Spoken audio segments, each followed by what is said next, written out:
Hello everyone, welcome to Hindi with Priyanka channel. तो जैसा कि हम सब यूथ पब्लिकेशन का प्रैक्टिस कर रहे थे टीजीटी पीजीटी का, ठीक है। तो चलिए आगे बात करते हैं। अगले वीडियो में हमने 30 क्वेश्चन कंप्लीट कर लेते, आज उसके आगे देखेंगे, ठीक है। आप जितने भी क्वेश्चन देख रहे हैं ये पीवाईक्यू हैं और ये पूछे गए हैं यूजीसी नेट हो या फिर एलटीजीआईसी, ठीक है, असिस्टेंट प्रोफेसर, सभी परीक्षाओं के आपको यहाँ पर प्रीवियस ईयर प्रश्न मिलने वाले हैं, ठीक है। और यहाँ से 100% पूछे जाएंगे क्वेश्चन, ठीक है। तो चलिए शुरू करते हैं। आज का हमारा क्वेश्चन है, इनमें से कौन सा विवरण सही नहीं है। इसका हो जाएगा right answer option C, Hindi प्रदेश के पूर्वी भाग में जैन साधुओं ने हिंदी कविताओं के माध्यम से जैन मत का प्रचार किया। ये सही नहीं है। बाकी तीनों देखते हैं। जो सही ऑप्शन है, सिद्धों की वाम मार्गी भोग साधना की प्रतिक्रिया में नाथ पंथियों की हठ योग साधना प्रारंभ हुई। जैन साहित्य आचार, राज, फागु और चरित आदि शैलियों में रचा गया। और ये वाला काफी पूछा जाता है कि आचार, राज, फागु में कौन सा साहित्य रचा गया था, तो जैन साहित्य, ठीक है, मोस्ट इंपॉर्टेंट है। और अगला पॉइंट है, सिद्ध साहित्य बौद्ध धर्म की वज्रयान शाखा से विकसित हुआ था। सिद्ध साहित्य बौद्ध धर्म की वज्रयान शाखा से। अगला क्वेश्चन है, अपभ्रंश के कवियों में विस्मरण करना हमारे लिए हानि की वस्तु है। यही कवि हिंदी काव्य धारा के प्रथम सृष्टा थे। यह कथन किसका है? ऑप्शन हो जाएगा राहुल सांस्कृत्यायन का कथन है। अपभ्रंश के कवियों को विस्मरण करना हमारे लिए हानि की वस्तु है। यही कवि हिंदी काव्य धारा के प्रथम सृष्टा थे। तो राइट आंसर इसका राहुल सांस्कृत्यायन हो जाएंगे। आगे देखते हैं, और कवियों के कथन यहाँ पर दिए गए हैं, ठीक है। तो इसमें से कोई भी पूछा जा सकता है, सभी महत्वपूर्ण है। ये तो हो गया राहुल सांस्कृत्यायन का। अगला कथन है रामचंद्र शुक्ल का। रामचंद्र शुक्ल ने पुरानी हिंदी को क्या कहा है? प्राकृता भाष हिंदी या अपभ्रंश कहा है। और राहुल सांस्कृत्यायन ने हिंदी का प्रथम कवि सिद्ध सरहपा को माना है। एक काफी बार पूछा गया है, ठीक है। राहुल सांस्कृत्यायन ने किसको हिंदी का प्रथम कवि माना? सरहपा को। अगला क्वेश्चन है, इस पुस्तक की भाषा को कवि ने स्वयं अवहट्ट कहा था। इसमें बीच बीच में मैथिली भाषा के प्रयोग आ गए। भाषा के अध्ययन की दृष्टि से इस पुस्तक का महत्व है ही। आचार्य हजारी प्रसाद द्विवेदी का यह कथन किस कीर्ति के संदर्भ में है? तो राइट आंसर हो जाएगा कीर्ति लता। कीर्ति लता की भाषा क्या है? अवहट्ट भाषा में रचित है। कीर्ति लता विद्यापति की रचना है, ठीक है।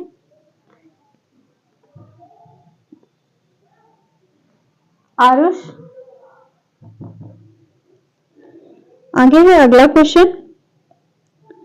साधारणतः सन ईस्वी की 10वीं से लेकर 14वीं शताब्दी के काल को हिंदी साहित्य का आदिकाल कहा जाता है।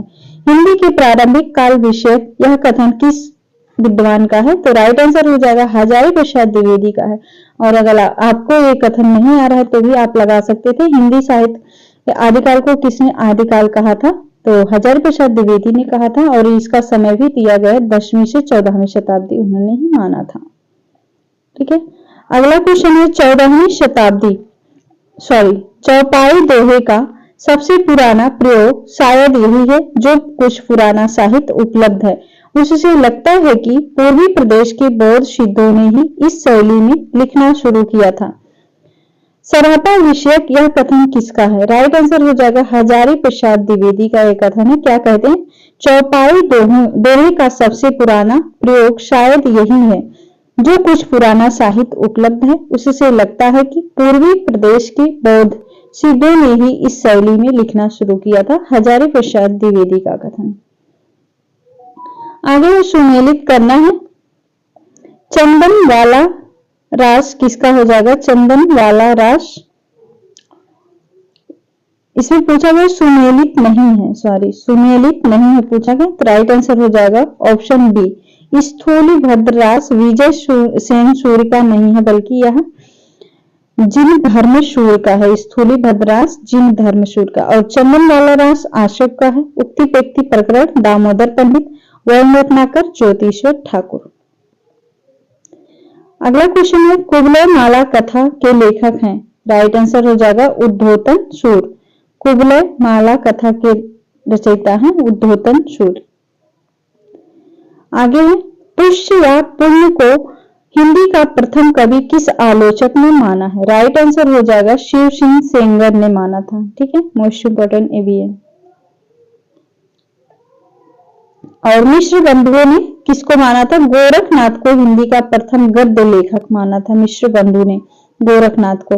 रामकुमार वर्मा ने स्वयंभू को हिंदी का प्रथम कवि माना और आचार्य रामचंद्र शुक्ल ने राजा मुंज से हिंदी साहित्य का आरंभ मानते हैं।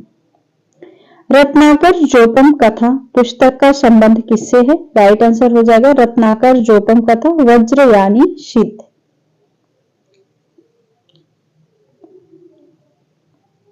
आगे है 40 नंबर क्वेश्चन। जे हाल मिस्की मकुन तगाफुल दुराए नैना बनाए बतिया, यह प्रसिद्ध पंक्ति के रचनाकार है। राइट आंसर हो जाएगा अमीर खुसरो का एक पंक्ति है। ठीक है, अमीर खुसरो। इनके बारे में देख लेते हैं, काफी पॉइंट में इनका देके पूछा जा सकता है। अमीर खुसरो को तूतीय हिंद अर्थात हिंद का तोता कहा जाता है। खुसरो की प्रमुख रचनाएं हैं खालिक बारी, पहेलिया, मुकरिया, दो सुखाने, गजल आदि। कबीर की पंक्ति है, कबीर की प्रसिद्ध पंक्ति है, जब मैं था तब हरि नहीं, अब हरि है मैं नहीं, मैं नाही। तो मोस्ट इंपोर्टेंट है, कबीर की पंक्ति है। आगे है रज्जब दादू दयाल के प्रिय शिष्य थे, जिस पर रज्जब ने एक दोहा लिखा है, दाई जैसा गुरु मिला शिष्य रजवसा जाड़। ये किसका है? रज्जब ने लिखा था दादू दयाल के बारे में। अगला है मलिक मोहम्मद जायसी के बारे में। जायसी प्रमुख सूफी कवि हैं जिन्होंने पद्मावत जैसे महाकाव्य की रचना की। जायसी की अन्य प्रमुख रचनाएं हैं अखरावट, आखिरी कलाम, कहरनामा, चित्र रेखा। निर्भय भीम व्यायोग के लेखक कौन है? राइट आंसर हो जाएगा रामचंद्र सूर्य। निर्भय भीम व्यायोग के लेखक है रामचंद्र सूर्य। अगला क्वेश्चन है निम्नलिखित में से कौन सा नाम सिद्ध परंपरा की योगिनी का नहीं बल्कि योगी का है? राइट आंसर हो जाएगा पुतलिपा। बाकी तीनों योगिनी थी, पूछा गया है 3 योगिनी कौन कौन सी थी, तो इसमें से एक नहीं रहेगा। तो मणिभद्रपा, कनखलापा और लक्ष्मीकरा 3 योगियां थी सिद्ध परंपरा में। आगे हिंदवी शब्द का प्रथम प्रयोग किस इतिहासकार ने किया था? हिंदवी शब्द का राइट आंसर हो जाएगा अबू सईद। अगला क्वेश्चन है कलचुरी राजवंश की 7 नायिकाओं के नक्शिक वर्णन से संबंधित ग्रंथ। कलचुरी राजवंश की 7 नायिकाओं से संबंधित नक्शिक ग्रंथ कौन सा है? राउल वेल। इसके रचनाकार हैं रोडा कवि। काम भाव और शरीर का सौंदर्य उनके यहाँ उत्सव रूप में है। विद्यापति के संदर्भ में यह कथन किसका है? राइट आंसर हो जाएगा रामस्वरूप चतुर्वेदी का। कहते हैं विद्यापति के बारे में, काम भाव और शरीर का सौंदर्य उनके यहाँ उत्सव के रूप में है। यह रामस्वरूप चतुर्वेदी कहे हैं विद्यापति के बारे में। रामचंद्र शुक्ल का एक काफी चर्चित कथन है, आध्यात्मिक रंग के चश्मे आजकल बहुत सस्ते हो गए हैं, उन्हें चढ़ाकर जैसे कुछ लोगों ने गीत गोविंद को आध्यात्मिक संकेत बताया है, जैसे विद्यापति के इन पदों को भी। तो एक पूछा जा सकता है किसके बारे में कहें, तो विद्यापति के बारे में कहें। श्रृंगार रस के सिद्ध वाक कवि हजारी प्रसाद द्विवेदी का कथन है। और जातीय कवि किसने कहा? विद्यापति सॉरी बच्चन सिंह ने। ठीक है, तो तीनों पॉइंट मोस्ट इंपोर्टेंट है। विद्यापति को हजारी प्रसाद द्विवेदी ने सिद्ध वाक कवि कहा, बच्चन सिंह ने जातीय कवि कहा और रामचंद्र शुक्ल ने ये वाला पंक्ति कहा था। ठीक है, आगे है अगला क्वेश्चन। अपभ्रंश में दोहा काव्य की परंपरा का आरंभ किस कवि ने किया था? दोहा परंपरा का आरंभ जोइंद ने। राइट आंसर ऑप्शन बी हो जाएगा, जोइंद ने किया था। परमात्म प्रकाश एवं योग सार इनकी प्रमुख रचनाएं। मोस्ट इंपोर्टेंट दोनों रचनाएं हैं, परमात्म प्रकाश, योग सार, जोइंद। अगला क्वेश्चन है निम्नलिखित में से किस काव्य धारा में सहज भोग मार्ग से जीव को महासुख की ओर उन्मुख किया गया है? तो राइट आंसर हो जाएगा सिद्ध साहित्य में। सिद्ध साहित्य की विशेषताएं देख लेते हैं, पूछा जा सकता है। जीवन की सहजता और स्वाभाविक में दृढ़ विश्वास, स्वाभाविकता में दृढ़ विश्वास, गुरु महिमा का प्रतिपादन, बाह्य आडंबरों पाखंडों की कटु आलोचना, रहस्यात्मक अनुभूति, जन भाषा का प्रयोग। रामचंद्र शुक्ल के अनुसार चंद्रवरदायी हैं। क्या है चंद्रवरदायी के बारे में रामचंद्र शुक्ल के कथन? दूसरा और चौथा। हिंदी के प्रथम महाकवि माने हैं रामचंद्र शुक्ल और व्याकरण में पारंगत थे। ठीक है, चंद्रवरदायी।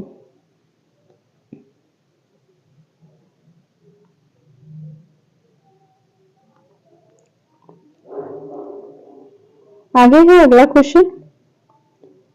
जन्म काल के अनुसार निम्नलिखित कवियों का सही अनुक्रम है, तो इसका राइट आंसर हो जाएगा ऑप्शन बी, स्वयंभू, लोईपा, पुष्पदंत, हेमचंद। अमीर खुसरो के बारे में सही तथ्य कौन से हैं? अमीर खुसरो के बारे में राइट आंसर ऑप्शन सी हो जाएगा, वे निजामुद्दीन औलिया के शिष्य थे। और तीसरा है ये ईरान और भारत के फारसी में लिखने वाले चोटी के कवियों में एक थे। आगे निम्नलिखित में से कौन चंदनवाला रास के रचयिता हैं? चंदनवाला रास, आशव, राइट आंसर हो जाएगा आशव। नेमिनाथ रास हो जाएगा मुनि सुनीतिगढ़, रेवंतगिरी रास विजय सिंह शूर, श्रावकाचार्य देवसेन, स्थूलीभद्र रास जिनधर्म शूर। आगे है चंद्रवरदायी ने पृथ्वीराज रासों में निम्नलिखित में से मुख्यतः किस छंद का प्रयोग किया है? पृथ्वीराज रासों में चंद्रवरदायी ने किस छंद का प्रयोग किया है? तो राइट आंसर हो जाएगा कवित्त छंद का प्रयोग किया है। और पृथ्वीराज रासों में 68 छंद है, 69 सर्ग है इसमें। ठीक है, पूछा गया है, दोनों में कंफ्यूजन होता है 68 69 में, तो 69 सर्ग है और 68 छंद। विद्यापति ने अपना कौन सा ग्रंथ मैथिली भाषा में लिखा है? तो राइट आंसर हो जाएगा पदावली, मैथिली भाषा में है। इनका जन्म 1350 ईस्वी में हुआ था। शैव संप्रदाय के कवि थे विद्यापति। तिरहुत के राजा शिव सिंह और कीर्ति सिंह के दरबारी कवि थे। इन्होंने संस्कृत, अवहट्ट तथा मैथिली भाषा में रचनाएं की।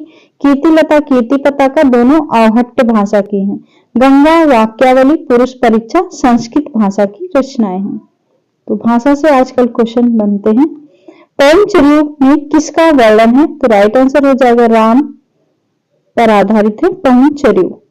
पवनचर्यू स्वयंभू की रचना है। अमीर खुसरो की पहेलियां और मुकरियां किस भाषा में है? राइट आंसर हो जाएगा खड़ी बोली में। अमीर खुसरो की पहेलियां मुकरियां किस भाषा में है? खड़ी बोली में। डिंगल भाषा का अर्थ क्या है? राइट आंसर ऑप्शन डी हो जाएगा अभ्रंश के योग में बनी शुद्ध राजस्थानी। अमीर खुसरो का जन्म स्थान कौन सा था?